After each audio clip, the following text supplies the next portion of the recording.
secret. Lots of cameras roll, it's time to break the mold. Step into the future where the stories unfold. From pixels to power plays, the legends arise. Welcome to the Nexus where the limits collide. This is the lounge, the Nexus is live. Gamers, creators, the ones who survive. Sci-fi and business, the future is now. Chris, Scotty, Hibbert, gonna show you how.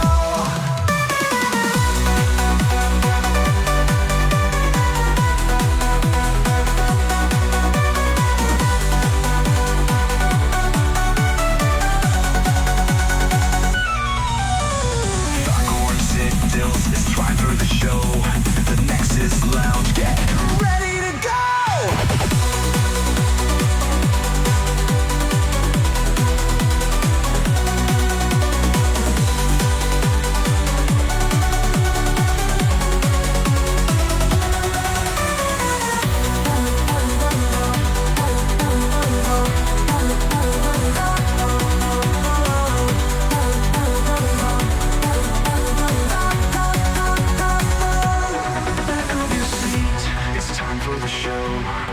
Nexus Lounge, get ready to go.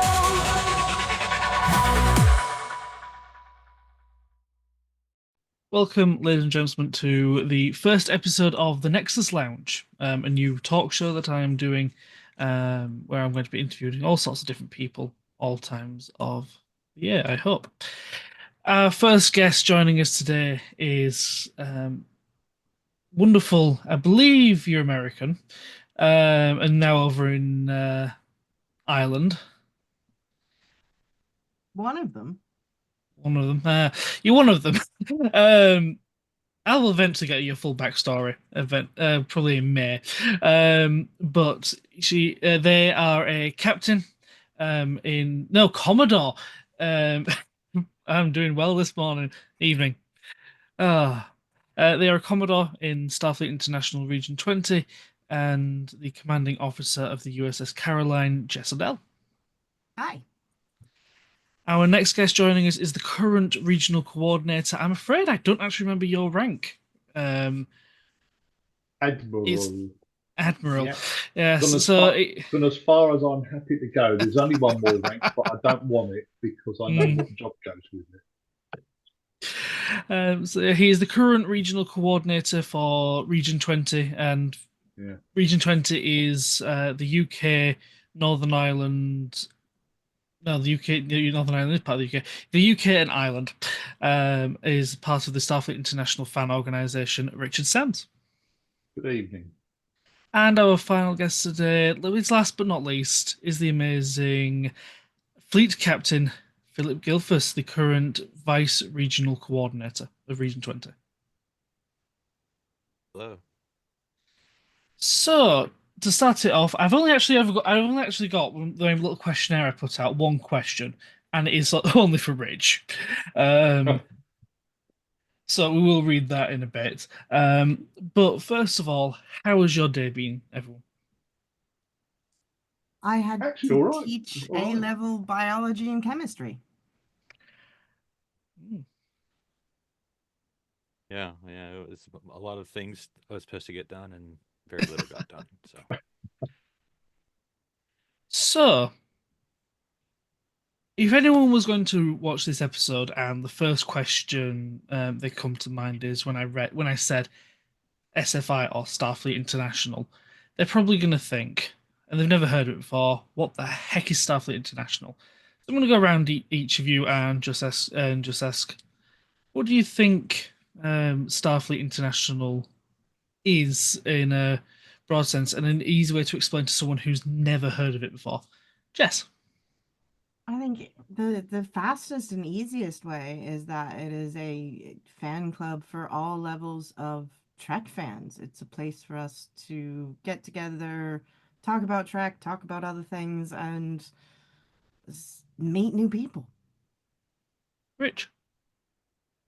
Yeah, pretty much that. And conclusion of the name, it's an international Star Trek fan club. Chance to meet up with like-minded individuals from across the globe. And Philip? This is what it means to me, so there may not be a general answer. But to me, SFI is a place where you can play Star Trek because we have ranks and positions and all these things. Some are made up, some are real positions in the fan club, but it's a chance to play Star Trek. Yeah, it's definitely fun. I can't remember exactly when I joined, but I've gone from crewman, or I think I've joined. Yeah, I think I joined as crewman recruit, up to a lieutenant, or in the UK as we say, lieutenant. And yeah, SFI is just a fun place to be.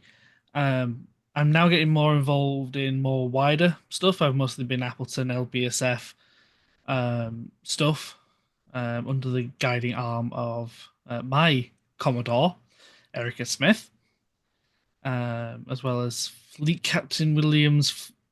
Was she Fleet Captain? She's one of them. But Williams, Holiday, and now Captain Andy Walker. I have to remember because he has two names depending on if it's his name or if it's his writing name. I can never get those two right. Just go with Doc. It's easier. Yeah, Doc. That's why we call him Doc. Yeah. Doc. So this question's for Rich. Obviously, you're the now outgoing regional coordinator for Region 20. What did you think when you saw that it was Clive getting the position, who was voted in by a majority vote of the chapters? Yeah, take back a step. I think it's one of the other things I would highlight most positively about Trek is just that there are elections. This is not one of these, well, it's my fan club, I created it, then I get to decide who gets to play, and it's all my friends, and if you're not my friend this week, then you're out. There isn't that. It's all elected. It's all elected from the Commander Starfleet down to the regional coordinators, and if you follow the rules all the way through to the commanding officers of each chapter.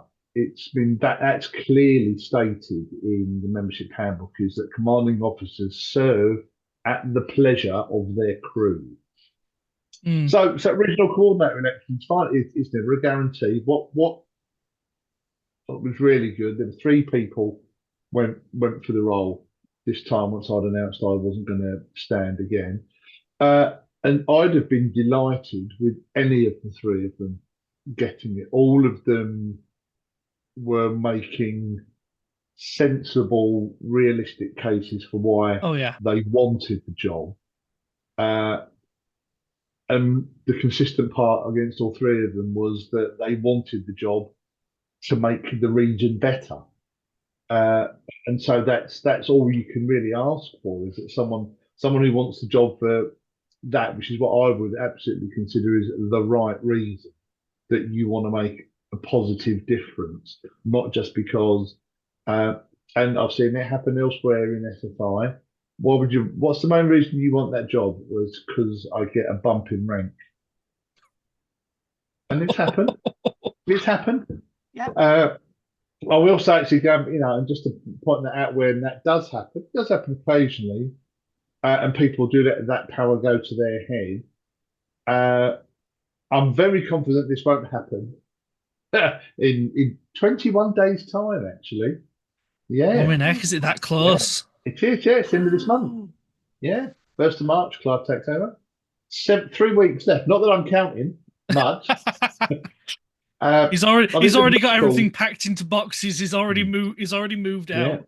Yeah. The record, I think, was set only last year in one of the American regions when someone was elected as regional coordinator, came in with a very, very heavy hand, and within a month, the commanding officers in that region had held a vote of no confidence, and that person had been removed. Wow. Yeah. Impressive. Where everyone all the other does show. Yeah.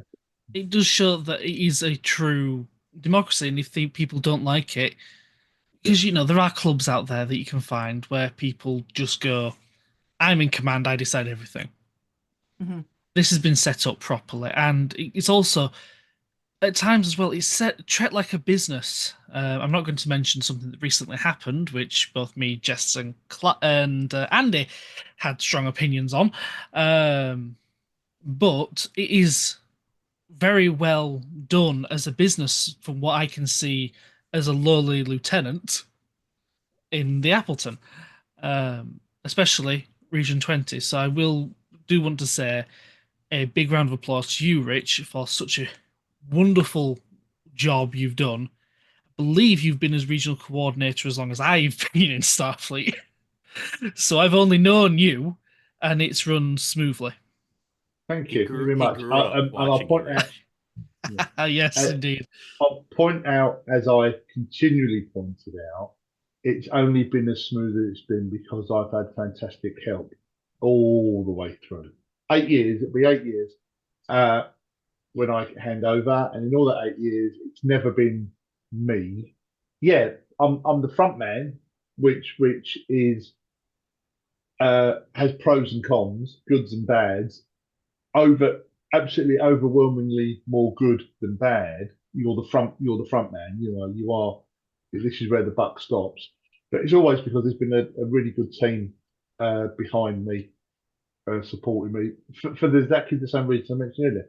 Because we wanted to make the region better, and I'm confident enough to be able to say that I hand over the region uh, in a better state than I received it, which is no criticism of my predecessor.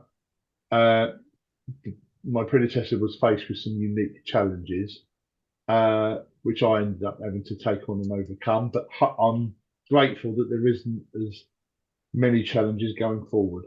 There'll be change, and I'm excited to see it because there should be, and there should be change. Don't get me wrong, Yeah. there absolutely should be. But it's just the next chapter in Region 20's story, and I'm looking forward to being able to sit back and enjoy watching it all rather than being caught in the middle of it.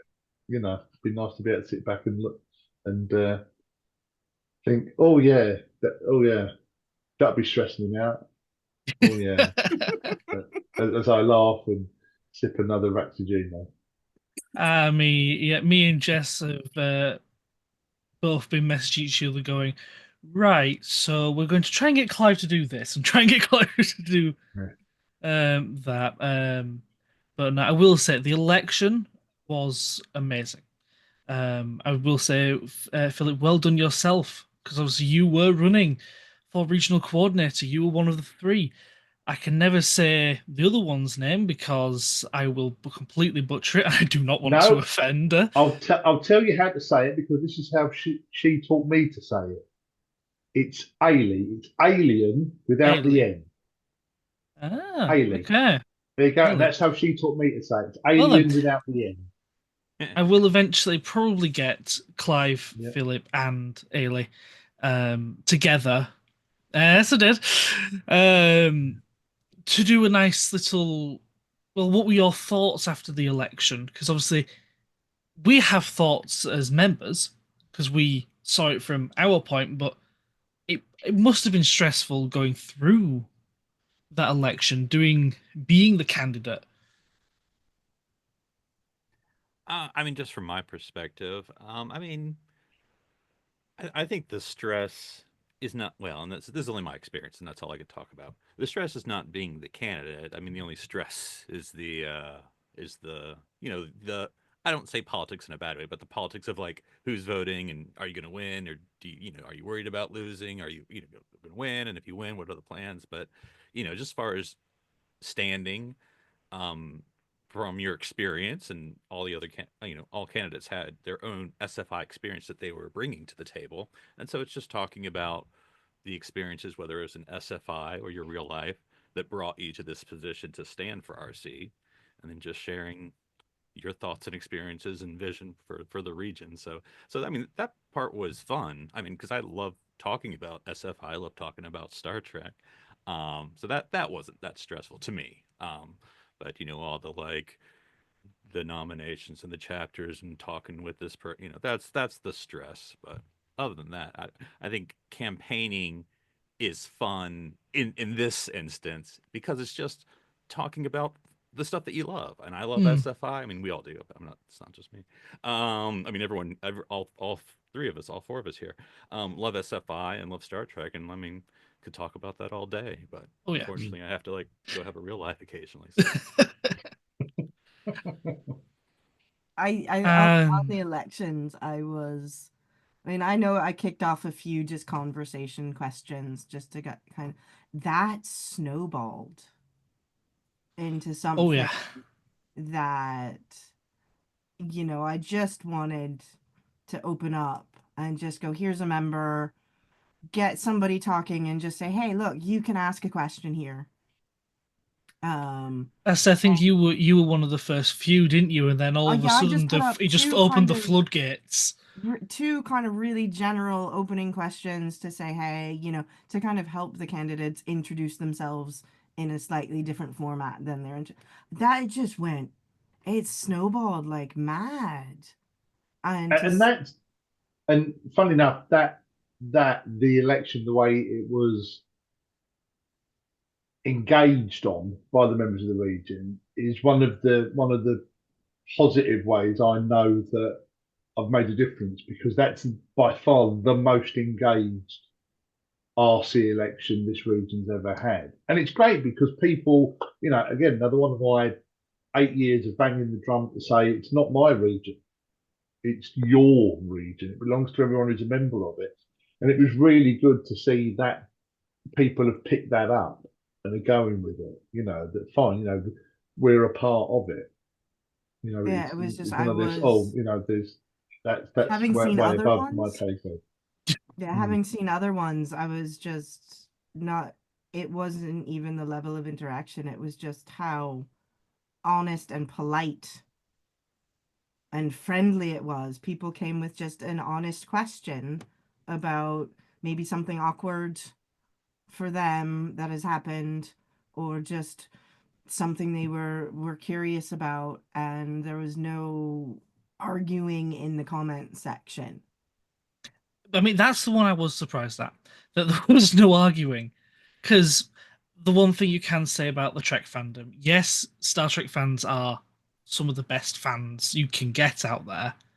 I mean, we started cosplay, for crying out loud. Star Trek fans were the first. I've actually looked this up, and it is a proper fact. Star Trek fans were the first to do cosplays before Star Wars, which I actually thought it was always Star Wars, but no, it is Star Trek fans. Um, so yeah, you can get some of us that are some of the greatest, but then you've also got some Trek fans that are just, they don't like people having a different opinion than them. Um, which is one of the downsides of some of the Trek fandom, and it Mm. can be a reason why some people avoid Star Trek because they Yeah. don't want to interact with that fan base. I can say that I haven't seen that a lot in Region 20 because we foster quite a nice atmosphere of friendship and togetherness. I've obviously, if it has ever been in Region 20, I've obviously never been um, seen that side. You all in your tenure in Region 20 probably have. Um, Well, I know Erica Smith gives me the horror details of every so often the horror stories, around the campfire, tell the Region 20 horror stories of things that used to happen. Um, but But I think Yeah, that's what makes Region 20 unique. And now I don't, for someone who's watching this who doesn't belong to SFI and Region 20, which, as you said, is the UK and Ireland. I mean, I don't want to make like we're all kumbaya because, we're all nerds. We all have opinions, But I think Region 20 is unique, and then SFI is also unique as far as Star Trek fan club. So for Region 20, because I've been in other regions, and nothing against them, but I think for whatever reason, it's a close region, which is, I mean, the UK and Ireland is big. place, and we're all very different, and we all come from different nations and parts of the nation, so it's not like we're all one people or anything. But it's a very close region, despite our, I think, 13 chapters now, which are all in various places. Almost everyone, whether you're a crewman or an admiral, you probably know someone else from another chapter, even if it's only from Yeah. online. And then I think that, it's nothing. It's hard to be a bunch of flaming trolls online when you know the people. I mean, even if it's virtually, if you know the people. And I think Yeah. that's what makes Region 20 unique. And then what makes SFI unique, I mean, trust me, SFI has its own little Facebook comment war sometimes, but we police it. I mean, the leadership on down polices that. So it's not like, oh yeah, that's Star Trek fans. No, no. I mean, if it goes on, leaders at all levels, whether it's fleet, whether it's rich, unregen, we will, or whether it's individual chapters, we have standards of how people should behave and how we should discuss and how we should respect each other. And so, if you belong to Star Trek, or if you want to belong to a Star Trek fan club where things are moderated, I'll say that word. That's why SFI is a good place to be. Yeah. Yeah, completely agree. Yeah, absolutely. You see the social media, other sites, and it's just absolutely Oh, yeah. unhinged chaos. And within the SFI groups, that you're just like, you can have a different opinion, but somebody's out there making sure that those flaming trolls aren't there. Either it's Because everyone's entitled the to their members all opinion know, because it's hey, their look, opinion. we're in this family together. You have your opinion, I have my opinion. We can discuss it. And I think the new people in there who come in and try to, they quickly learn that that's not who we are. Discovery, the love and the hate. And we were like, well, you know what? Cool. You don't like it. I get it. Absolutely honest opinion. That's fine. That's respectable. And other people is like, I love it. And we're like, cool, let's talk about the good. But if we're going to talk about the bad, we're going to do it with a little bit of Respect. intelligence and respect. Yeah. You didn't like it. Cool. Tell us why. What was the problem? And we can get these discussions going. Because, as well, no one's going to like everything. I mean, if you like everything, Except me. yeah, I mean, and we think you're strange. We've said Yeah. that I know. times, so. I'm weird. Yeah, I've said this many, many times. I've written it many, many times across regional social media and fleet social media. Nowhere does it say, as a Trek fan, you have to like every aspect of Trek. But what SFI does say is that you have to respect people will have different opinions. Yeah. And that's the difference. No one's saying you have to like it. But I've mentioned this loads of times before, and we've argued about it, joked about it online together. My dear friend Scott Peter, who's on the Alba, my first VRC, he cannot abide DS9. He calls it the shopping centre in space. It's one of my favourite. It's one of my favourite series. It's one of my favourite, and we joke and laugh about it all the time. But it's not a problem. Scott doesn't like DS9. I do. What's the problem? There's enough bits of Trek we both like to keep us chatting until we're even older and even more senior. It's not a problem. I don't see a problem with it. The other one that I've enjoyed, the other one I've enjoyed tapping down on, and just mentioned like Discovery. So if you go Discovery or Prodigy or any of those, oh, this isn't Trek. Yes, it is. It is Trek. It might not be Trek you like, but it is Trek. By dint of the fact that it is produced by Paramount, who are the copyright holders of Star Trek. If they can create whatever they want and slap Star Trek on the label, and by definition, it is Star Trek. But you don't have to like it. I mean, what we'll say is, there is the animated Star Trek that so many people don't like, and loads of people do like. That's still Star Trek. I remember that's all. School. I was in high school, and there were the reruns of the animated series going on. And I would come home from school. I must have been 16 because I was by myself. So everybody else, parents were working. There we go, Philip. And I would catch that. It would be Star Trek, the animated series, and MacGyver. Yeah. Oh, And that I'd okay. come So home this from school, and that one explains was your on personality. TV, and I was like, right, this is what I'm gonna watch before I go help with dinner and do my homework and do all of that. And it was just, I hadn't seen it when I was small. And I thought it was I've the best thing never, ever. yeah. It was the best thing ever. I've never seen the animated series. None of They it. had Wow. Never. Andorians before you Yeah. could see them First actually. holodeck. Yeah. Yeah. Yeah. I do have Never to watched confess, it. I haven't seen it either. Yeah. Because I It's haven't And it's got not around to it, because to be not because I'm honest. against not because I'm against animated Trek. Lower Decks I've loved. Oh yeah. Lower I Decks mean, is you can't go wrong with Lower Decks. I must admit I'm very surprised at Lower Decks. Very pleasantly surprised because Lower Decks for me is very British humour. It's got that real there is that real subtext of humour that Brits get and a lot of Americans don't. And I'm really surprised that that's how they played it all, and that's why I think I've I've enjoyed it so clearly much. been here too long then. Yeah, yeah. I mean, I will Oh say no, that there are some. I know some. I've got some good American friends who get Yeah. British oh humour, yeah. but there are quite a few that don't. I said that when I was watching it at times, I was thinking, am I watching Lower Decks or am I watching an episode of Red Dwarf? Yeah, exactly that. Exactly that. Because Yeah, I always the loved Red humor on it Dwarf was though. Red Dwarf is just brilliant. yeah. So it is honestly just. This is why I like Trek. There's so many different things out there, and as well, you've got fan films. Some of the fan films one of the fan films that I love is called Star Trek of Gods and Men. And it stars the guy, I can never remember his name, but he was the guy who was taking over the Enterprise from Kirk on the Enterprise B. It stars Uhura.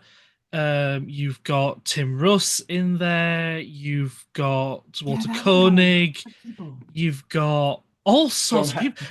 John Harriman. Yeah. That's the character, I think, rather That's than the Yeah, character. I was thinking Yeah, Cameron from Ferris Bueller's Day you've Off. got Tim. Yeah. Yes, obviously you got Tim Russ as Tuvok. You've got well, actually Walter Koenig. At first he plays Chekhov, and then eventually plays a different character because of stuff that happens. I'm not good, even though it's like the first 2 minutes of the movie. I'm not going to spoil it for anyone because I do urge people go watch that film because it is brilliant. If you like to see old Constitution class starships, I mean, the original series Constitution class, go watch it because it's it's funny, it's brilliant. But that's why I like the Trek fandom because they have a load of fan films that, yes, they might not be owned by Paramount, but that's actually one of the good things. It's not ran and owned by Paramount. It's actually got some stuff that fans want to see in these Trek shows. I and think some that's of the them. most. The sorry, Philip, after you. Go on. I was just say that's a very interesting thing about fandom and SFI. And again, I can't speak to any other Star Trek fan club organizations. Others are available. But there isn't any. I say this as a blanket statement, but 90% there is no gatekeeping in SFI. Because as someone who has seen all of Star Trek, I've seen all of Star Trek. I've seen all of Star Trek. Seen all. The only thing I've not seen, and I'm working my way to it currently, is the last season of Disco. But I've seen every other bit of Star Trek. And so when I meet people in SFI, like in my own chapter, I've never seen Voyager. I'm like, what? What do you mean you've never seen?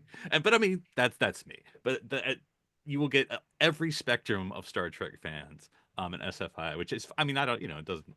It just as a personal, I've watched how could you have not skipped a series? You should be bleeding in your veins. But Life you get all happens. types. Yeah. So Most of Voyager and DS9 happened when I was at university, and you had the lounge television, not your own. So you were lucky, and whatever was on there, that's what you had access to. So there was a lot of stuff that was going on um, as I went through those years and then grew up and got a real job and technology, VCRs. You didn't have on demand, and just swathes of stuff got missed in the normal life. Is that's not on at a time that I can sit down, and I don't have the Yeah. brain to sit and record everything. Um, I have my own horrible history with recording television shows, as I missed the first 5 minutes of a two-parter of MacGyver for my mother. And I don't think I will ever live that one down. Because I said it, but I forgot to turn the VCR off, which you had to do to make the timer work. And 10 minutes after it started, I was like running in and hoping that it was the one where we revealed his first name. And my mother was very angry with me for a very long time. But so I missed these chunks of stuff. And then the pandemic happened. Yeah. I was like, Caught up. well, I'm not doing anything else for the next 3 weeks. Let's watch all of Enterprise. Why not? Yeah, I remember when All Good Things, the finale, came on for TNG. I came to it late, like literally, like I was 30 minutes late. But, and then of course this was in the US at the time. But they reran it like just like days later, something that, so I'm like, okay, was late again. So I never had seen like the first 30 minutes of All Good Things. Like I'd seen, yeah, so it was like years later until I finally saw the whole blooming thing. Like, oh, Oh, that's what no. happened. That's what they were talking about. Yeah. I grew up with reruns of the original series and the movies because my parents are Trekkies. So it was like, we're going to see this, we're going to see this, we're going to see this. And you just got exposed to all this was the thing. And it's just kind of what you did when you were a kid. Which Yeah, I it learned was. later was not normal in the scope of the rest of my friends. Yeah, I mean, this it was this original series reruns for me as well, and I always remember it was Thursdays at 6 o'clock on BBC Two. Because this was back in the day when we had three terrestrial channels in the UK. That was it: BBC One, BBC Two, and ITV, and that was it. And it was the 6 o'clock Thursday slot. So BBC Two was the channel where they put all the stuff that was all right, but wasn't going to put all the big rating stuff went on BBC One to Yes. fight against ITV. But then, of course, that also meant that when they needed a slot for other bits, that 6 o'clock slot was the one that got bounced. So I grew up vehemently against things like Test match cricket and tennis at Wimbledon because that would wipe out your 6 o'clock Thursday slot That's for fair. a couple of weeks while it was on. And more than once it happened when there was I don't think there were two-parters in TOS so much, but certainly when they did the same sort of thing with TNG, Yeah, I think know, two parters came in with as part of TNG. You see yeah, the to be yeah, continued at the end, and you're yeah, like, no. Previously. yeah, yeah, And now yeah, Then the you had to conclusion. remember the time for the next week. So like, right, I can't be late. I have to make sure I'm not doing yeah. something else and I'm sitting And then down. it was TNG. I remember going to our local like independent video store and renting the VHS cassettes that had 'Cause 2 episodes on. it came out, I looked this up. It came out years later here in the UK. 80, 89, something like, or maybe even slightly later, I 91 think it was possibly. Yeah, later it come because out. it started in the US, I think in about 87. Yeah, And yeah. yeah, and it was like, I was like, oh, so there was this huge chunk where I was like, wow, that's a long time.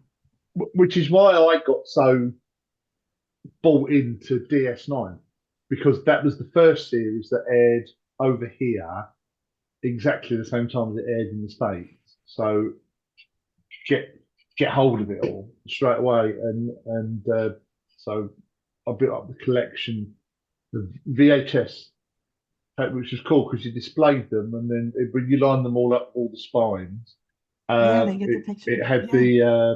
it had the panoramic view coming into the station and then going out with you Oh, that You know, was the I best spotted. thing about even the movies. Yeah. Yeah, that was one of the coolest things about those Yeah.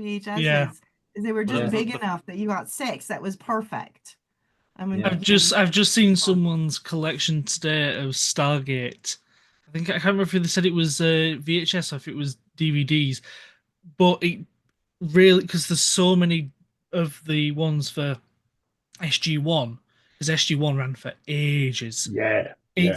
It's got like an entire, it's like 2 IKEA bookshelves long, and it's just all the way along, and it starts Mhm. as Stargate SG1, the name, and then you can obviously go, oh bugger, we've run out of name to put on the back of these Yeah. uh, things. So they were putting pictures of the logo, they're putting pictures of the gates, planets, people. It just, and you could tell by towards the end the person was losing their sanity because Yeah. they were going on for so long. But Um, I love it when you get that little, you would yeah, have your VHSs and you would get the series and they would all stack up so pretty.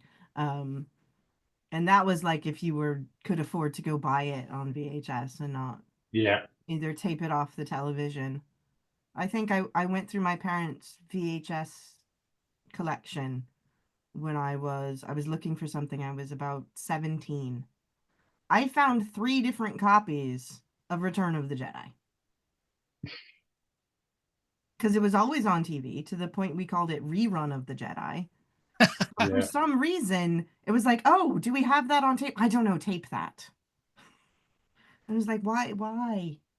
Why do we have so many? reminds me of the I don't know if the cover was the same over here, but in the US the TOS VHS where the 1 through 5 made the Enterprise, and then they Mm, made the 6th one that was just mm. we didn't know we were gonna do 6, so it Yeah. completed the set. It was just orange. It was like it's the We don't know Enterprise what plus space. yeah. That's all we got. here. I mean, But this is going to make you all feel a bit old. My first exposure to Trek was Star Trek 2009. Wow. The reboot You were one of JJ the newbies. verse.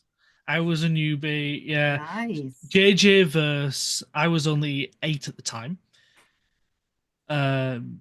JJ verse Star Trek. Oh, well, it's not really called JJ verse anymore. It's called the Kelvin Kelvin. Timeline. Kelvin Universe, Yeah. yeah. Yeah. Kelvin Timeline. 2009, starring Chris Pine, Zachary Quinto, and Simon Pegg, and obviously a little bit further into the movie, Leonard Nimoy. Yes. So that was my first experience, and I suddenly went from there to, I want to watch Star Trek now, please. And I went, is there a TV show? And next thing I knew, I was watching TNG. Then I was watching original series. Then I think we went. Then I didn't see much else until I then went out and bought. No, I didn't get bought. I got bought for Christmas the entire TOS box set on DVD, the Wow. entire TNG box set, the entire Voyager box set, the entire DS9 Wow. Enterprise. I got basically my Christmas. I just got about that, high Here's Star boxes, Trek for you. yeah, and then just Have all the unwrapping, just Star go Trek. Star Trek, Star Trek, Star Trek, Star Trek. Oh, well, Um, I mean, you say that. I mean, I've been a Star Trek fan or started watching, since I was probably 9 or 10. But I didn't get like involved in the fandom until, and this is going to be the weirdest. You said 2009. Here's a weird one for you: Into Darkness. Because after Into ah, Darkness, I started listening to Star Trek podcasts. And then, long story short, ended up listening so much that I got involved into that podcast network and got my own podcast. And then even later joined SFI. I mean, I've I should have been an SFI for 20 years at this point, but I've only been in for like 10 or 11, just because that was that for some reason. I mean, not my favorite movie, but for some reason when that came out, there just seemed to be this whole spirit of re-engagement, at least for me, of getting into the That's fandom. Whereas before, I just been my own little island of Star Trek stuff. Yeah. that's one of the things that the Kelvin timeline is so divisive. yes, Old school hardcore Trekkies. And I I went to Glasgow when William Shatner was doing his Wrath of Khan series right before lockdown. It was March. I think it was the 10th. of March. And Yeah, that's just before. that was just before. So I had the tickets, I had the flights. It was Ailey's birthday present, very late birthday present. Very late birthday present. And I was like, right, I'm gonna get tickets and we're gonna go. And everybody, you had this sense of kind of panic because you're in a room with people and you didn't know what was going on. And the hand sanitizer was out for your photo with Shatner, and you had to, and they were just kind of struggling to know what to do. But one of the things in Shatner's little spiel, as he comes up and he talks about all sorts of stuff, but one of the big things he points out is those movies are why we have New Trek. Love it or hate it. Yeah. It's like, this is Yeah. why. Yeah, it is thanks we've to got J.J. Abrams and his reboot. all of this new stuff. J.J. Abrams is a Star Wars kid. He admits it. He was like, but he was keen to do it, and lens flare be damned. He did this, and it was different, but it reignited it. He did And do this is a where we good got job Chris. at bringing more We got people Chris into it. from that.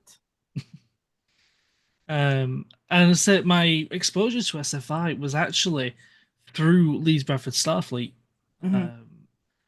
So I went to a local convention, and as I was leaving, I'd met Erica inside a little bit, and then as I was leaving, she went, "Hey, here's our card for LBSF," and on the back of it there was the Appleton. So I looked at the Appleton first and went, "Oh, I don't know what that is."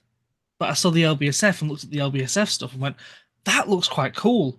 So I went along to LBSF meetings, which also had a bit of SFI mixed in with there. And then all of a sudden I went from, somehow I've blinked and I've gone from being just just a person who was just starting in LBSF and coming and just hearing about SFI to I now run a lot of the stuff for LBSF stuff, and I'm a lieutenant. As part I of blinked the and I was Appleton. XO. Yeah. Because I mean, Rich definitely knows what Erica's like. She's very good at convincing you to suddenly do something or Smith, become not so. something. Not She Smith. is fabulous. I mean, I still love the pictures of her at one of the summits as with Mr. Flibble. That would be 2019 Windsor Mm, when Erica got promoted. she did indeed. Oh, Rich. What, that one? That one. That one exactly. That one. No, and no, I've not had that sitting there since we started at all. It was always going to be the time, Rich. It was always going to be the time. Yeah, she was mortified. Smith was mortified. It was because what had happened was Mad Rimmer, and when what happened was it was your favourite. The theme of the dinner was your favourite science fiction or fantasy. So she came as Mr. Flibble. What she didn't know is that the guy who was in the picture with her there was Dan Toole, who was the then Commander Starfleet. She knew he was coming over, but what she didn't know is that I'd arranged a load of flag promotions, including her promotion to fleet captain. And of course, you've got the Commander Starfleet there. He'll do all the presentations and we'll take photos. And the look on her face in that photo is her giving me daggers. She came over and she flattered me later on. She full on flattered me and doubted my parentage, I shall say.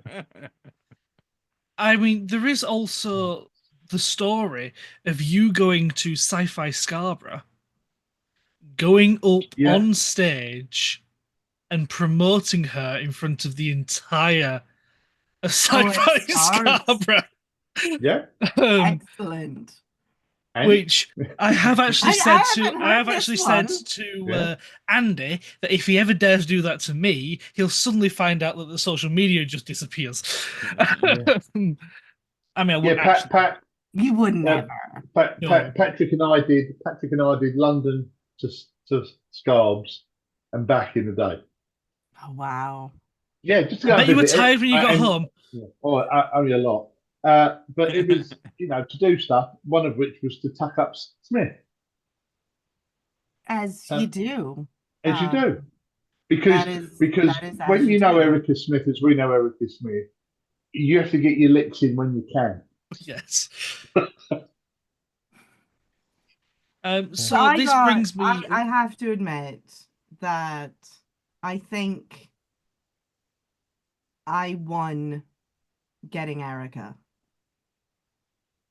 because she was a guest at one of our old Caroline meetings when our old hotel still gave us big discounts and we had a Christmas thing. I think it was Christmas. It was one of our social dinners, and Erica was our guest of honor. This is right. Let's get Erica over. Not a problem. And then on the Saturday morning, I had an interesting idea and I was texting with Ailey. I said, "Can you get to the airport?" And Ailey was like, "When?" I said, "Now."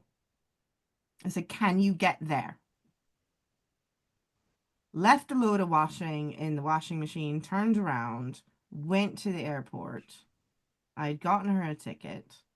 Neil Stringer, one of our crew members, somehow managed to keep this from our CO at the time, Ian. And I was like, "I'm working." I'm like, "Can you go to the airport? Get Ailey, say nothing, bring Ailey to my house." And he did. And the day before, we were up at the Giant's Causeway. We were all having a great time. And so I was messaging with Erica and I was like, "Right, let's go to dinner or breakfast." I think it was dinner. It's like, let's go to dinner before the evening thing. Let's go out and do something. And I'll come to your room in the hotel. And I knocked up. I hid away and Ailey knocked on the door.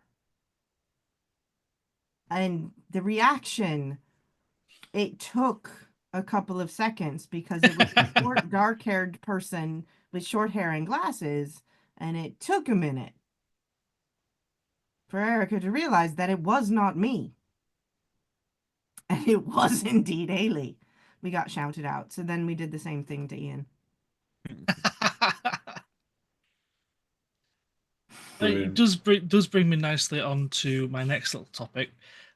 Conventions. Now, obviously, conventions are not just the lifeblood of a fan; they're also the lifeblood of Starfleet. Um, not just counting summits and little meetings that all chapters have. Uh, Chapters do like to meet up at, well, basically the members like to meet up at conventions. I know, for example, myself, I really enjoyed meeting up with Clive and the crew of the Mercia over at Destination Trek last year in August.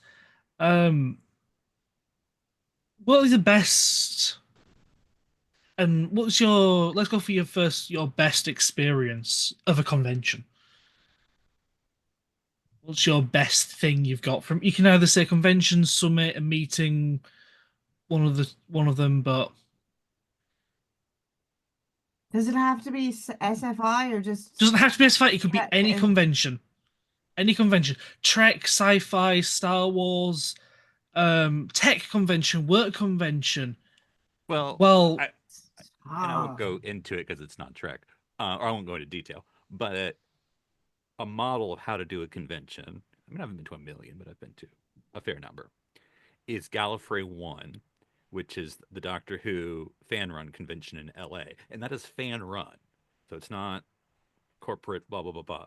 And that is fan run, and there's so many opportunities they make. Because one of the cool things now, like it's hard to get tickets because it's like because they cap it. So like when they come out, you got to get into it. But one thing that they do that's pretty cool is they have what's called coffee clatches. But what it is it's with like a person of interest in the franchise. So I'll just pick an example, and can't remember the guy's name, but my wife and I, you sort of can sign up for a bunch when you after you get your tickets, and my wife and I, and like 10 others because it was like a small group.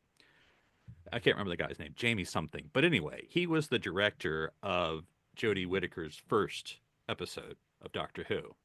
And so the woman who fell to Earth, I think. Anyway, I know he's done more than that episode of Doctor Who. But anyway, so like in the hotel room at like, or like a conference room at like, I don't know, it was in the morning, so 8 or 9.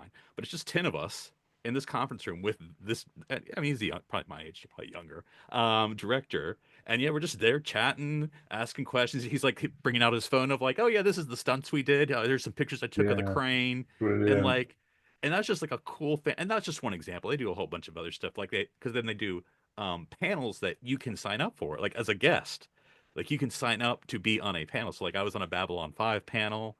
Um, and anyway, I think that's the cool thing too. Is they just don't do Doctor Who. They had Star Trek. Larry Nemeczek was there.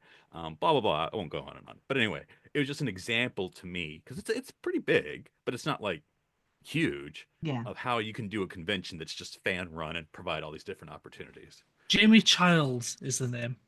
Yeah, that's it. I mean, that's what I do like about, especially the fan run ones. I mean, I'm going to plug, Jess thinks a little bit, Sci-Fi Scarborough. It's a convention we do over in Scarborough in the UK, and it is ran by, we use the motto literally, for fans, by fans. It's literally, I mean, you couldn't get a bigger Doctor Who fanboy than Chris. You've got Steve, who... if you ever meet Steve, and I may try and get him on one of these one day, and I know a will lot ask of him Steve. about him on here. He's called Steve Dickinson, and he managed to get Harry Kim completely plastered and not of himself, put him onto a train, and sent him off to his next convention to then get a message from that convention and go, what the hell did you do to him? So if I can ever dear. get him on here, I will try and get him to tell that story. Oh dear. If he's legally allowed to tell that story. But it's, he's run by fans. It's ran by members of the USS Appleton as Leeds Bradford Starfleet. Yes. Well, we run a section of it, even though we're getting more and more. And we run the talks. And as you said, Philip, the talks are some of the best times to ask and get all these little details from the guests, because they give you so much. You only have, I mean, one of them, I think I sat in on one talk once, and you only had to ask one of the guests one question, and that was him set off for about 10 minutes. Those are the most fun, where you get one and they just go off and tell you all of this interesting and amazing stuff. So yes, anyway, Jess or Rich. So Doctor Who / Torchwood. Oh yeah. Okay, we're gonna go into the one of the most hilarious things that's happened. I did a Gwen Cooper cosplay. Nice. Okay, so it was a specific one, and I only did it because she just wears plain clothes, and but her jackets change. So I went through and found one, like, right, I can get that jacket for that season.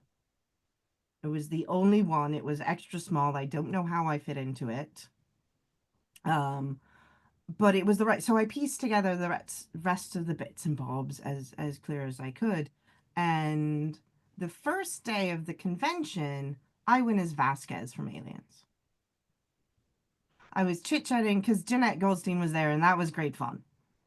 She loves her Vasquez. She remembers me to this day. It's hilarious.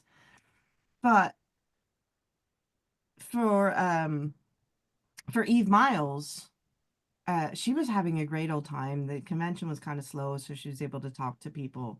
And I kind of was chatting with her, and I pointed to a picture of the cosplay I was doing and said, I'm doing that tomorrow. Didn't quite catch on. And the person in line in front of me was a little bit broad.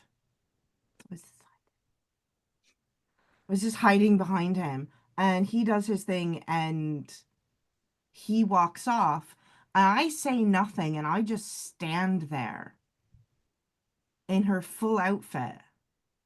And I swear her jaw hit the table. She was like, "Do you have the what the?" And I was like, "Do you have the phone?" And I'm like, "Black phone." And she's like, "Do you have the gun?" I'm like, "We're in Northern Ireland. I'm sorry. Yeah. We're in Yeah. Belfast. I think that's inappropriate." But she was picking apart like you have that, you have that, you have that. She was just astounded. And I couldn't stop laughing. And I know it was a bit rude, but I was just laughing my head off. I'm like, I'm wearing jeans and a shirt and a jacket and some boots. And But because you were wearing them. it's Yes. not one of those specialty costume things. It's plain clothes. Something that you've put together and put your time and heart into And I've putting put that, and together. she was like, "But you're that," and Did you get some black it was makeup and just so put it right funny. there, or no? Um, no, I didn't do the thing. Okay. I got braces to fix that. I'm not going back. That's why that tooth is yellow, because that one's filled in because I got braces to fix that gap. Um, but that's what I love about conventions is when you get 2 minutes if you're lucky in an autograph session, which is why I don't do photo ops. You Yeah. don't get time in photo op. You get a picture, but you don't get a I couple of mean, seconds. I'm always yeah, curious you because you'll get a see. chance to sometimes hug them, but that's about it. But yeah, I'm like, you don't get to kind of have. And I you're really lucky if you're the first person in that queue who gets to go and you get a bit of extra time while they set up Well, in I'm some always curious places. about. You'll see the photos because I mean I've had a few done. I mean they're expensive and you waiting too long on the line. To me, it's not worth it, but I know it is to others. But I'll see people's fan photos and they'll have this whole tableau that they've done of like we're in position and he's doing this. We put a. I'm like, Yeah. did you do like 5 minutes of direction or is it just like No, they here, just go, we wear this, do this go? I'm like, thing, I just don't and have like the gumption to be like, all right, hold on, 50 people in line. We got a plan, you it's know. like Yeah. 20 seconds. They're Yeah, like, "Can we do the thing?" And they're like, "Yeah, okay, we'll do the thing." But you don't get the time to really kind of chit chat unless you stand in Jonathan Frakes' seat at a convention while he's the last one to come in a scant and his face mask. It's here oh, that's somewhere. a story. He was the last one to come in the morning at a convention, and I had acquired via a Liberty Bell party the night before a paper cutout mask of Frakes/Riker, and he wasn't quite there, and I was early enough because I have a batleth in my hallway that I get as many people to sign as I can if I would go down to a Dublin show, because it's hard to carry back to the mainland.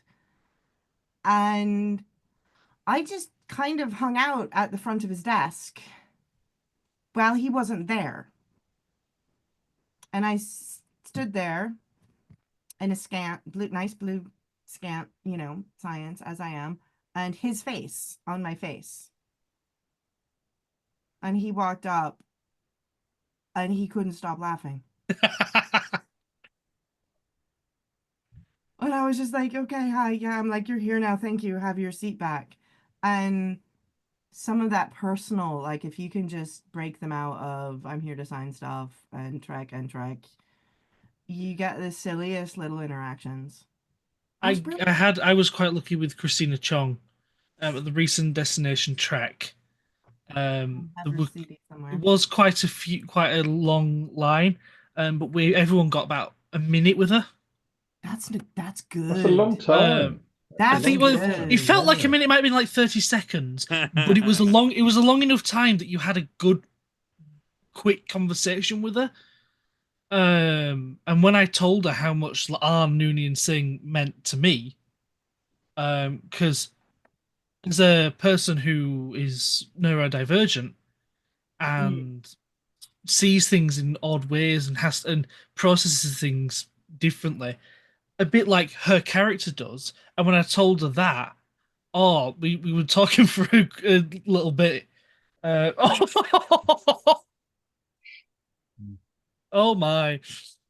We won't talk about the fact that I sent one of my crew members into his photo shoot With that on. breaks with that on. Brilliant. But yeah, she was lovely. And then also got to give Quark. Not only did I get a signature from him, but I also gave Quark a 3D printed bar of gold pressed latinum. That's good That because a was lot cool. of times you can't gift. Mm. A lot of There shows were are like, don't. oh, Christina Chong was so she was getting dog bandanas and dog. She one of the things she said in one of her talks was, if you're gonna give me anything, give me stuff dog related, because Luna needs stuff. But apparently some of the best gifts she gets are dog things or things that are personalized. Yeah. Yes, Rich. Your best convention. Well, it's been handy for me because I've had time to think about it. So I'll give you two bits. So my first convention was back in 1996, and it was at the Royal Albert Hall. It was Generations 2. They'd done one the year before, which was Full Generations to match with the film, and that had a load of the TNG cast come over. This one the next year was done for the 30th anniversary, and so we had Shatner, we had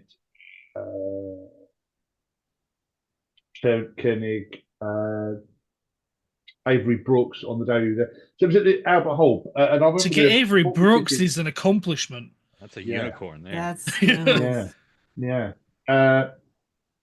And so a whole group of us had gone from work, and we looked at the ticket prices, and because it's the Albert Hall and whatever, and they offered. It actually worked out cheaper for us if we bought a box, one of the low-level boxes, come out, and that's purely why we got it, because it was cheaper. You got that, so then you bought the box and you got like 10 tickets, so we dished them all out and split it all up.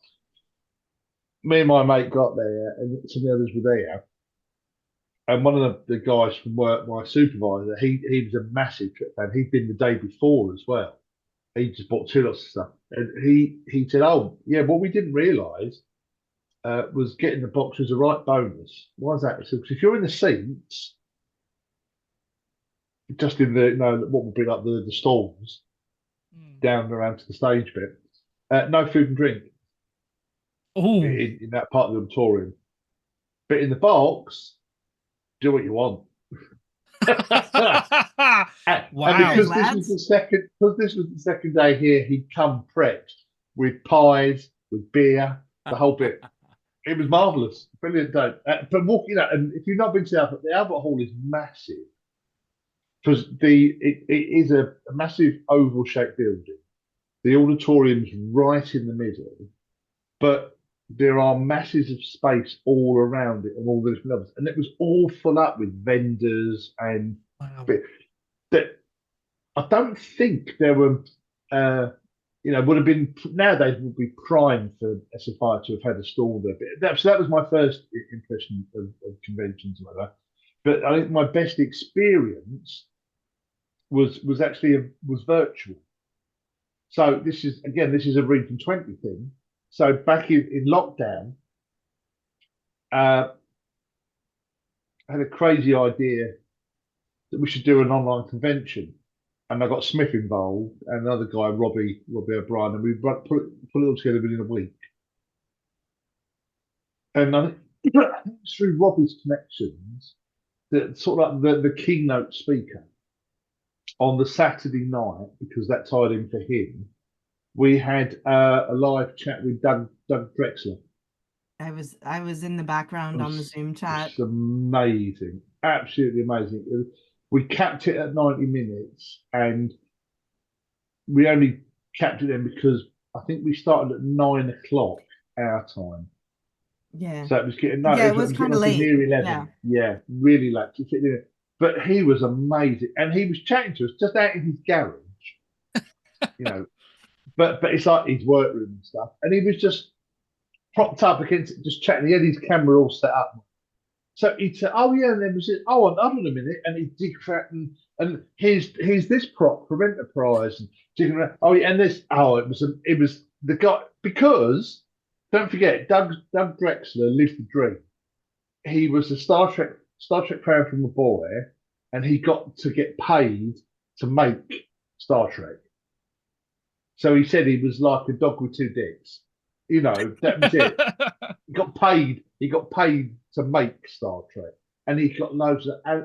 But he was just such a relaxed. I mean, I can imagine if he ever goes to conventions and does signing, he must be a nightmare in terms of keeping the line moving because I he just have wanted to been talk on the so handling much. side of that, and it is not fun to try to go, right, you need to stop talking to people. I Yeah, kind of yeah, said no, that's he was. why Yeah. scarves. The people who look after them are told, keep interactions down to like a one, maybe 1.5 minute max Yeah. at Yeah, it's most. really hard with the chatterboxes. Especially because, as well, Mm. where the guests are for us, you've got the stage where the bridge set or whatever they've put up there is. Guests are right in front of that, and then literally there's a bit of a walkway, and then there's starts vendors, Yeah. Yeah. so there's almost no Very, yeah. room. No, none at all. It's gone. No, it's all very, very tight. It's a very, All very it's tight. a big Yeah. convention, but it's small Yeah. Yeah, space. it's big, but it's in a small, yeah. Yeah, Oh, I don't know if you've ever been. Oh, well, obviously, Rich, you have. But anyone else, the Scarborough Spa is it's where on it's my at, list. and April. You got April. I can't do this April. I Mm. can't. You, I you got got Summit. May. I got Summit, and then I got a thing in September, and then I'm hoping to go home in December if my parents will pay for a ticket. I can't do But April. yes, it's Yeah. and Next No, this because is these sort of next year. experiences that you guys have shared is why I love conventions, because I you have can't predict them ever. I have had some of the weirdest random, like, you don't expect the result of a comment to an actor. I was at Star Wars Celebration because hello. Um One of and my goals to go is there eventually. I got an autograph from Gwendolyn Christie, Captain Phasma. But I decided, because I like being able to break them out of whatever kind of role they're in, because it's Star Wars, Star Wars, Star Wars, Star Wars, Star Wars, or Star Trek, Star Trek, Star Trek. And you kind of like, if you go to, oh, but I like you from this other thing, they get a bit of a break. I was in one scene on Game of Thrones with Gwendolyn Christie. One. Did one Didn't day on. realize we had an actress with us. Yes, I didn't smattering. And I had a little screen grab that I had from that scene. And the handler was freaking out because I'm like, look, I just want to show a picture. Don't worry, I'm not taking anything. I'm just going to open it to this screen. It'll lay down because you can't do two photographs. And was doing the Phasma thing and getting a picture of Phasma for her to sign. And I said, well, one day in Belfast, many years ago, you were in a quarry. And her entire demeanor shifted. What? And I'm like, yeah, I was really angry because I look horrible. Like, I'm mad that she's coming into the set. It's like she's like, you were there? I remember it was raining. It's always raining. But that's kind of the fun thing, because if you have that outside thing that you can do, and it seems that most people I've done that to really enjoy just kind of the different scope. It's like we're at a Trek convention, but you mentioned something else they've done. And One they're like, good oh one for yeah, no, Christina that's Chong. brilliant. Mm. But she was just funny. She's like, it was raining. I'm like, honey, it's always raining.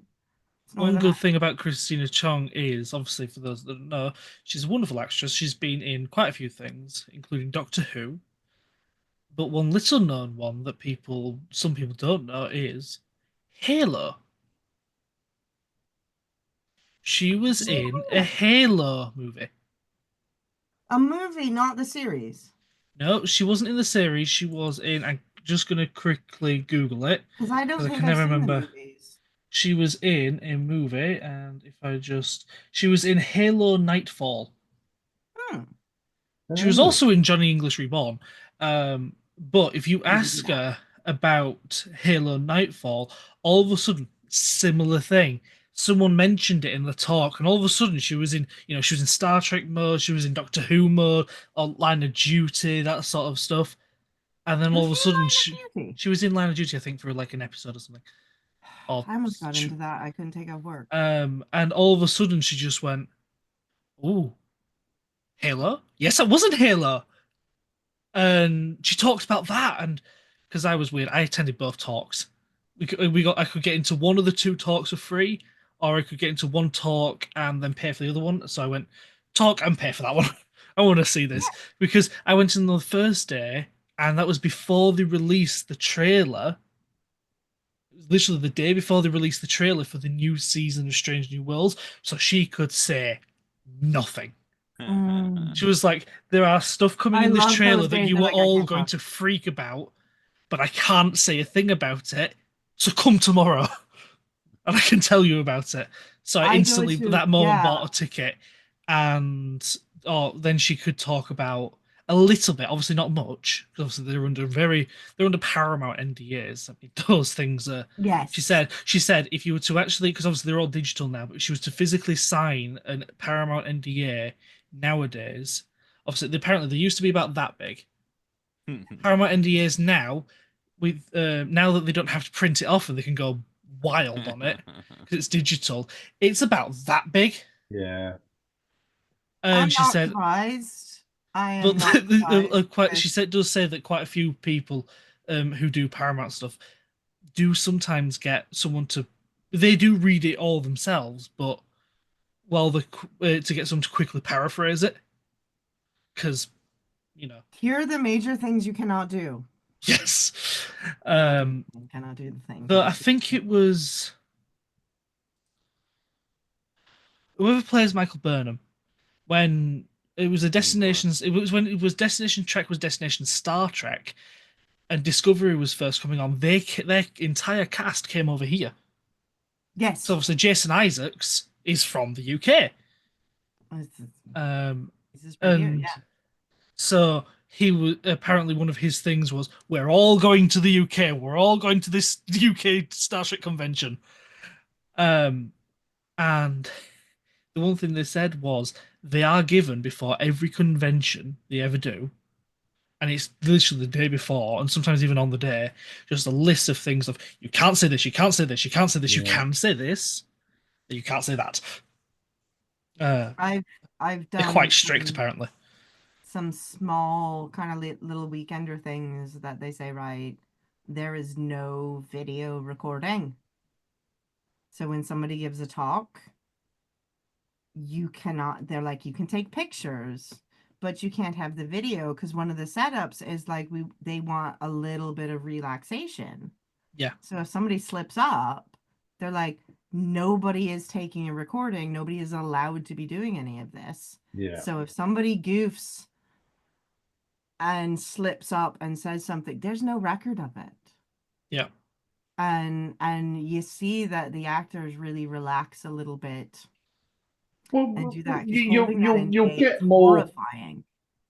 You'll get a more natural response from the person if they've not Yeah. got to be right. I haven't got On to edge. be on Yeah. edge. Yeah, they're like, nobody's not- recording this. I've There's just, no I've sound just not going got to be on. on. Yeah, if You I know. goof up, it's okay Mm. because no one will Yeah. believe you anyway. Yeah. And it's a really it's a small community of convention goers. So kind And of, that's also where you get those little stories. But do you remember when Bill Shatner said, and it's stuff that he probably shouldn't have said, but because it's it's not going to be recorded, so we could plausibly deny it. This, Yeah. we're not talking about anything earth shattering, but it's just a little snippet that if they But they're weren't that yeah. relaxed, they wouldn't give out. They're really, I mean, the setup is very strict, and it's like when you're going in for autographs, it is you do not have your phone out because this is not. And I was going up for an autograph, and I'm like, crap, I can't remember the spelling because it was for a friend, for her partner. Mm. It's like I can't remember how his name is spelled. Excuse me. Bless you. And I was like, I need the phone. And you're reaching. And I knew the people running the hall. And they're like, Jess, I'm like, I need to find a name. And they're come here, stand here with me, and we will look for that. Together, yeah. And, you know, that's how strict it was. They didn't care that they knew you. They were like, if you're reaching for that, we will call you out on that. And it was just like, I need to do this thing. And they're like, that's fine. You are being supervised, even though they had complete trust that I wouldn't do anything. The rule was the rule. We're like, I'm like, right, okay, I have that. That's going away. And it just gives them that level of relaxation. And I think that's great because cons are hard. Oh yeah. Is that the rule, Jess, that you're doing for Summit, that none of us are going to be recorded at any time, so we can do whatever we want? Is that After a point. The Friday night is not recorded. Friday night. No one... sections of Saturday will be live streamed. And then once the live stream ends, you can say whatever the hell you like. Then it is completely free, and what happens at Summit? Especially Rich will just be sat at the back with an alcoholic beverage and just be going, right, let's see the chaos unfold, and just kick his legs up. Not for the whole bit. I've got a session to run in the morning. Ah, you do, don't you? Are you still doing that? Yeah. I'm the Brigade OIC. We're having a brigade muster. One of the auxiliaries, the same as all the others. Yeah. That is what, yeah. So we one have of the 50 hats he has. Poor Rich is up at 11.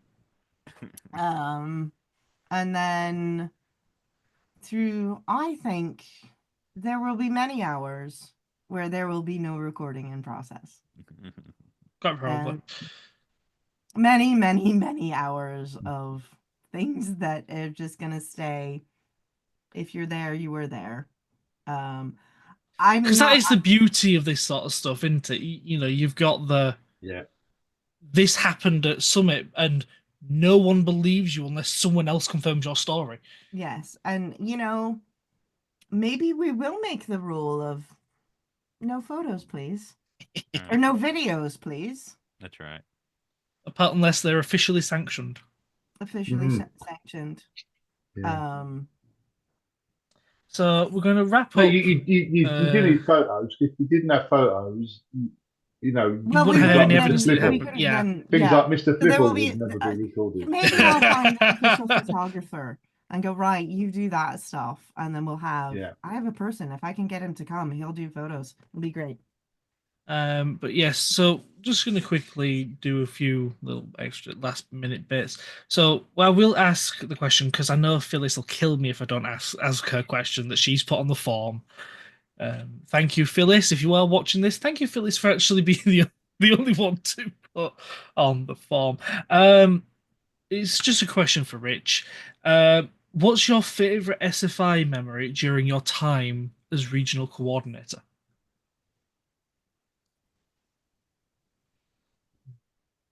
It'll be 2020 con. 2020 con. So it's a weekend long memory.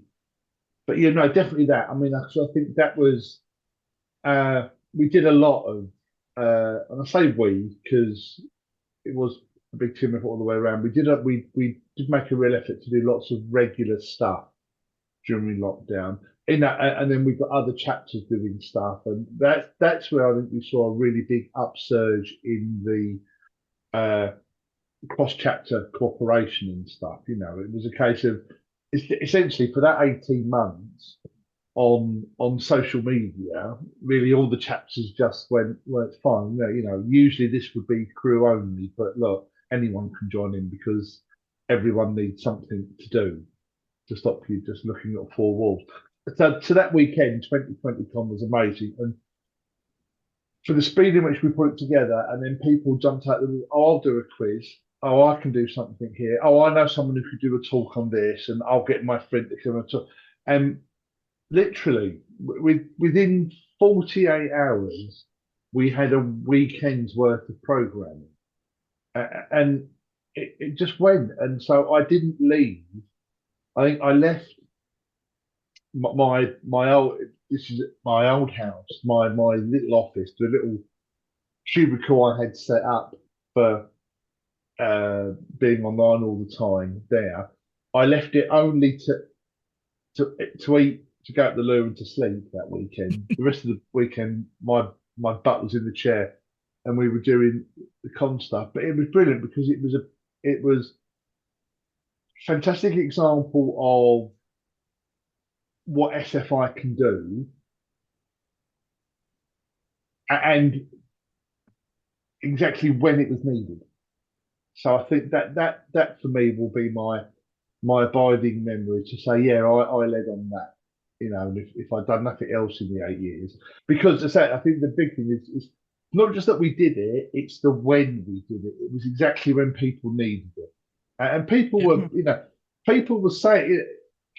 Found this out recently when Philip interviewed me a couple of weeks ago on my Nothing Formal one. People were saying in the comments, it was everyone sat at home because everyone was at home and joined in. But on the Monday, people still had post-con blues, even though they hadn't met, they hadn't physically met anyone, they hadn't physically gone anywhere. But it was, and that's why it was important, because it was so needed. So it introduced a bit of virtual normality during that whole time of nothing's normal, or the new normal. So yeah, I think that's the one thing I'll take away from. There's loads of other bits, but that's the one for me. I'm gonna pass the question before we finish over to Jess and Philip. I'm gonna flip it on its head. What's your best moment of Rich as RC? Oh.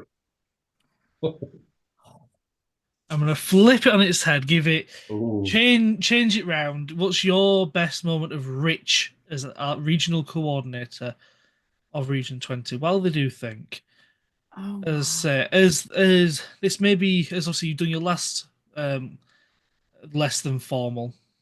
No, I've got one more. That was the penultimate one. Is that the one more? Oh, there is one more. Yeah, I've got one more Yes, to do. there is one more. So I will be looking the forward best. to watching that. But I will say, especially from the Appleton, a huge thank you, Rich, for being regional coordinator and making Region 20 so smooth. I say, you're the only regional coordinator I've known, and all I've known is a smooth Region 20. Thank you very much. I appreciate it. Just supposed to say you're the best RC I've ever served under. That's all you're supposed to say, Chris. Technically, I was enrolled before, but I wasn't paying attention.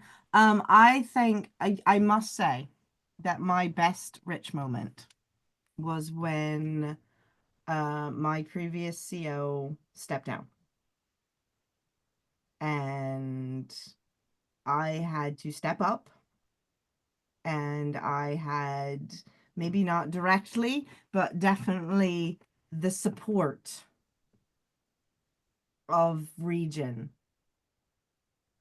for coming in and having nothing and saying, I'm not letting this chapter go down, and being there through whatever nonsense and screw ups and God knows what that I went through at the time to try to resurrect this kind of. The chapter was okay, but now this was a completely new situation.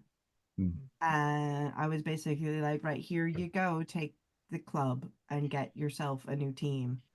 And the fact that there was an RC there, just there, that was like, okay, let's make sure that this works. And, you know, through everything and ups and downs, I think that was really that kind of like just last little detail of, you know what, the RC is there. And Rich is there to make sure that these processes, and, you know, if I needed anything, that I knew. And it wasn't necessarily that I needed to do anything, but I knew that Rich was right there. And if I had any issues, I could just ask. And Philip, obviously, you've only been with Region 20 a short time. Is it short? I have to think about that. But what was your best moment of Rich as regional coordinator? I mean, I'm gonna be, I suppose, selfish about this as far as my memory, because I had been in the region. I mean, heck, in the country, probably, I don't know, 4 months, 5 months. And now Rich was technically my CO because he was still USS Merlin CO. But I had, and he didn't know me from Adam though. But I'd messaged him saying, "Hey, I've just come from being a CO of a chapter. This is kind of what I'm hoping to do here, but you know, whatever." But he appointed me to be awards chief, or technically deputy awards chief, to run the regional awards. Again, I'd only been here for a couple months, and then from there, you know, did it another year, and then he appointed me chief of staff. And then when the VRC opened up, he appointed me to that, and he didn't have to. I mean, he said, "Oh well, you know, you're chief of staff. I want to give you the." He didn't have to. He do whatever you want. But he pointed me to VRC, and so all my regional experience and success has been because of Rich. So I certainly thank you for that, Rich. But I think it's not necessarily unique to Rich, but it's not also universal to SFI. But I think the story that the example that Rich has done as RC, that other leaders, I can't say all unfortunately, but most leaders of SFI do, is it's a very low bar for entry for positions here in SFI. And I'm not talking like made up for fun, you know, that's fine. But for the real work we do, whether it's in the chapter, whether it's at the region, whether it's at the fleet, you know, 7 times out of 10, it's just reaching out to people, and they'll be like, "Hey, okay, cool. Well, let me see what we got. Boom. You know, happy to Yeah. put you in this position." Because that's people who want to step up. Those are the people that you want to you want to put up into these positions to help out. And so, but sometimes, you know, and I don't think it's that way, but there have been times in the past, whether it's been SFI or as a fleet or as small parts, where it may be a good old boys, good old girls network. But I don't think it's that way, at least not in Region 20.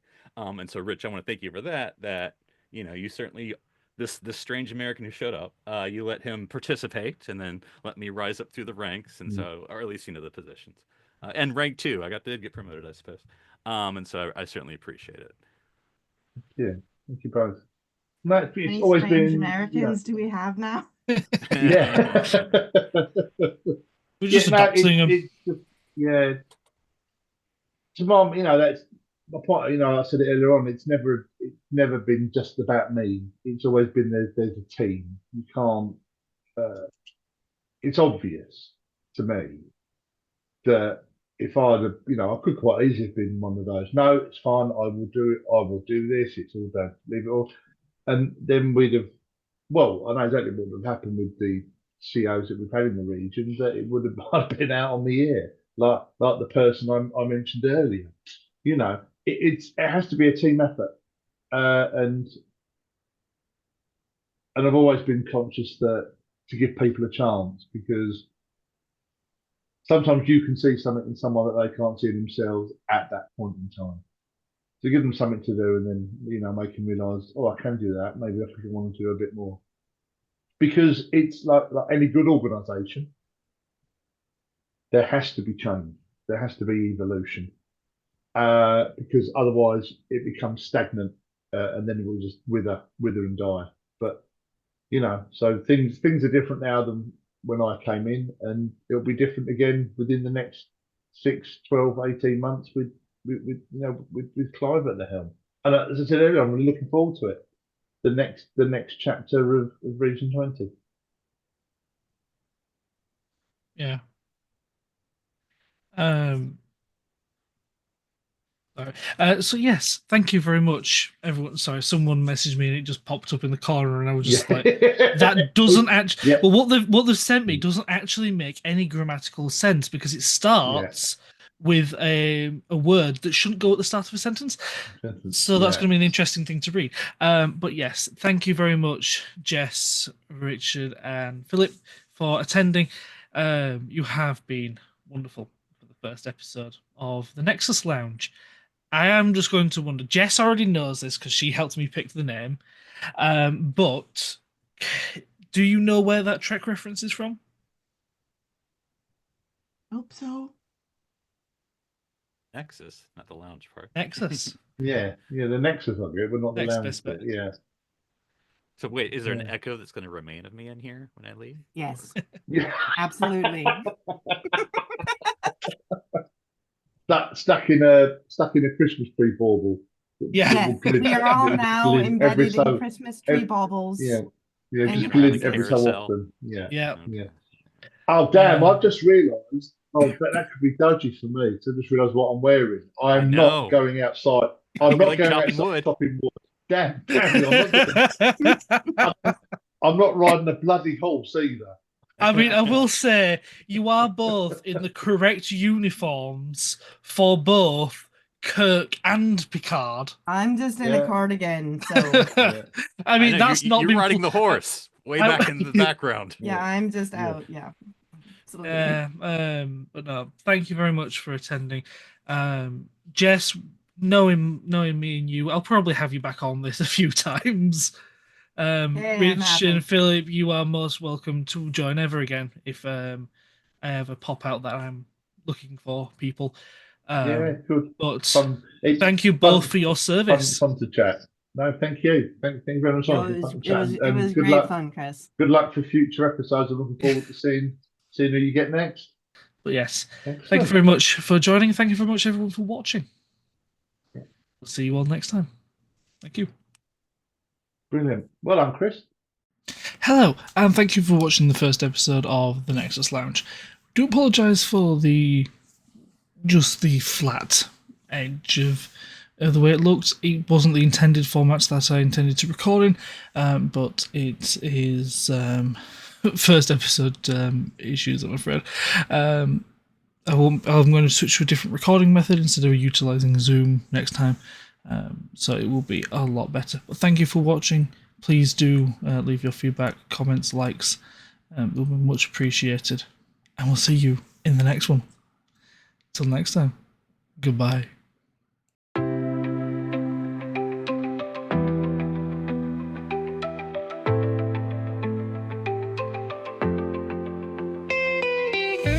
Another night, another tale. The stories fly, we set the sail.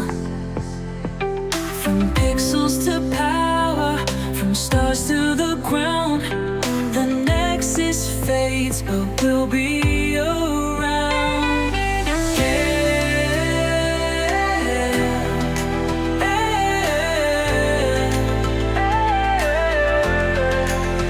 It's the lounge, it's the